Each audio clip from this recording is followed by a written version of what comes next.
Court ರಚನೆಗೆ ಬೆಂಗಳೂರು ಪೊಲೀಸರಿಂದ ಮನವಿ ಬಂದಿದೆ. ಕೋರ್ಟ್ ತೀರ್ಮಾನ ಮಾಡಬೇಕಿದೆ ಅಂತ ತಿಳಿಸಿದ್ದಾರೆ.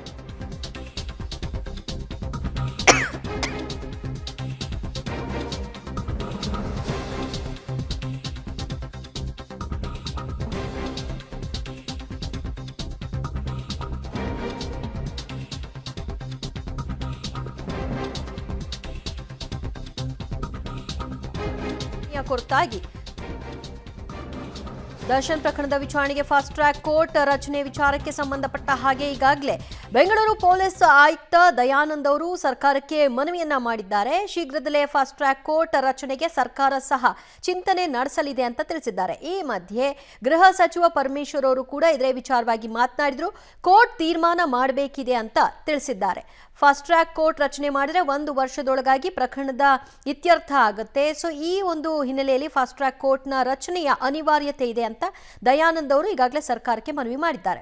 ಗೃಹ ಇಲಾಖೆ ಕೋರ್ಟ್ಗೆ ಈ ಮನವಿಯನ್ನ ಸಲ್ಲಿಕೆ ಮಾಡಬೇಕಾಗಿದೆ ಫಾಸ್ಟ್ ಟ್ರ್ಯಾಕ್ ಕೋರ್ಟ್ ಅನ್ನ ರಚನೆ ಮಾಡುವ ವಿಚಾರವಾಗಿ. ಆಗ ಕೋರ್ಟ್ ಒಪ್ಪಿ ನಂತರ ಫಾಸ್ಟ್ ಟ್ರ್ಯಾಕ್ನಲ್ಲಿ ಈ ಕೇಸ್ ವಿಚಾರಣೆಯನ್ನ ನಡೆಸಲಾಗುತ್ತೆ.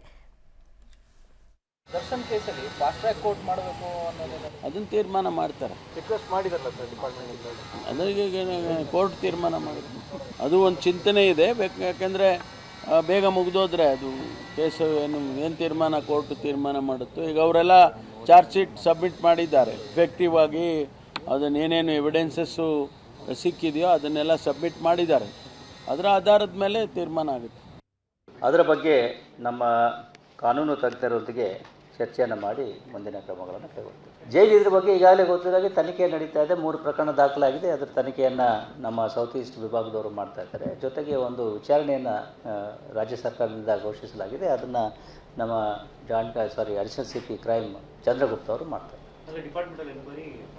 ಡಿಪಾರ್ಟ್ಮೆಂಟ್ ಓವರಾಲ್ ವಿಚಾರಣೆ ಸಮಗ್ರವಾಗಿ ಅಲ್ಲಿ ಇದರಲ್ಲಿ ಜೈಲಿನಲ್ಲಿ ಇರ್ತಕ್ಕಂಥ ಲೂಪ್ ಹೋಲ್ಸ್ ಏನಾದರೂ ಇರ್ತಾ, ಯಾಕೆ ಏನಾಗಿದೆ, ಹೇಗಾಗಿದೆ, ಯಾಕಾಗಿದೆ ಮತ್ತು ಅದಕ್ಕೆ ಬೇಕಾಗಿರ್ತಕ್ಕಂಥ ಏನು ಕ್ರಮಗಳನ್ನು ಕೈಗೊಳ್ಳಬೇಕು ಇವುಗಳನ್ನೆಲ್ಲ ಪ್ಲಗ್ ಮಾಡಲಿಕ್ಕೆ ಅನ್ನೋದ್ರ ಬಗ್ಗೆ ಅದನ್ನ ಅವ್ರು ಮಾಡ್ತಾರೆ. ಯಾವುದು CFSನಿಂದ ಕೆಲವು ವರದಿಗಳು ಇನ್ನೂ ಬರಬೇಕು. ನಾನು ಕೇಳಿಲ್ಲ. CFSನಿಂದ ಕೆಲವು ವರದಿಗಳು ಬರೋದಿದೆ. ಬಟ್ ಅದೇನು ಪ್ರಮುಖವಾಗಿ ಏನು ಬೇಕಾಗಿತ್ತು ನಮಗೆ ಎಲ್ಲ ಸಾಕ್ಷಿ ಆಧಾರಗಳು ಈಗಾಗಲೇ ದೊರಕಿರೋದ್ರಿಂದ ನಮಗೆ ಗೊತ್ತಿರೋ ಹಾಗೆ ನಾವು ಪ್ರಕರಣದ ಅಂತಿಮ ವರದಿಯನ್ನು ಈಗಾಗಲೇ ನ್ಯಾಯಾಲಯಕ್ಕೆ ಸಲ್ಲಿಸಿದ್ದೇವೆ. ಮತ್ತಷ್ಟು ಮಾಹಿತಿ ಪಡೆಯೋಣ ನಮ್ಮ ಪ್ರತಿನಿಧಿ ಸುಖೇಶ್ರಿಂದ. ಸುಖೇಶ್, ಇದು ಗೃಹ ಇಲಾಖೆಯ ಕೆಲಸ, ಆದರೆ ಗೃಹ ಸಚಿವರು ಹೇಳ್ತಾರೆ ಕೋರ್ಟ್ ತೀರ್ಮಾನ ಮಾಡುತ್ತೆ ಅಂತ. ಗೃಹ ಇಲಾಖೆಯಿಂದ ಮನವಿ ಹೋದ್ರೆ ಅಲ್ವಾ ಕೋರ್ಟ್ ತೀರ್ಮಾನ ಮಾಡೋದು? ಆ ಮನವಿಯನ್ನ ಸಲ್ಲಿಕೆ ಮಾಡೋ ಬಗ್ಗೆ ಏನು ಚಿಂತನೆ ಆಗಿದೆಯಂತೆ? ದಿವ್ಯಜ್ಯೋತಿ, ಒಂದು ಸ್ಪಷ್ಟ, ಏನೇ ಮನವಿ ಕೊಡೋದಾದ್ರೂ ಸಲ್ಲಿಸೋದಾದರೂ ಕೂಡ ಅಥವಾ ಸರ್ಕಾರ ನಿರ್ಧಾರ ಕೇಳೋ ಸರ್ಕಾರದ ಮಟ್ಟದ ತೀರ್ಮಾನ ಆಗಬೇಕಾಗುತ್ತೆ. ಯಾಕಂದರೆ ಫಾಸ್ಟ್ ಟ್ರ್ಯಾಕ್ ಕೋರ್ಟ್ಗೆ ಮನವಿ ಬಂದಿದೆ, ಹೌದು, ಚಿಂತನೆ ನಡೀತಾ ಇದೆ ಅನ್ನುವಂಥ ಮಾತನ್ನ ಗೃಹ ಸಚಿವರು ಹೇಳಿರುವಂಥದ್ದು. ಕೇವಲ ಗೃಹ ಇಲಾಖೆ ಏಕೈಕ ತೀರ್ಮಾನ ಮಾಡೋಕ್ಕಾಗಲ್ಲ. ಸರ್ಕಾರದ ಅಭಿಪ್ರಾಯವನ್ನು ಕೂಡ ಪಡೆದು ಸರ್ಕಾರ ಏನು ಸೂಚನೆ ಕೊಡುತ್ತೆ ಅದರ ಮೇಲೆ ತಮ್ಮ ಅಭಿಪ್ರಾಯವನ್ನು ವ್ಯಕ್ತಪಡಿಸಬೇಕಾಗುತ್ತೆ. ಅಭಿಪ್ರಾಯ ವ್ಯಕ್ತಪಡಿಸಿದ ನಂತರದಲ್ಲಿ ನ್ಯಾಯಾಲಯದಲ್ಲಿ ತೀರ್ಮಾನವನ್ನು ಕೈಗೊಳ್ಳಬೇಕಾಗುತ್ತೆ. ಅಂದರೆ ಕಾನೂನು ಇಲಾಖೆಗೆ ಸಂಬಂಧಪಟ್ಟಂತೆ ಸೇರಿದಂತೆ ತೀರ್ಮಾನವನ್ನು ಕೈಗೊಳ್ಳಬೇಕಾಗುತ್ತೆ ಅನ್ನುವಂಥದ್ದು.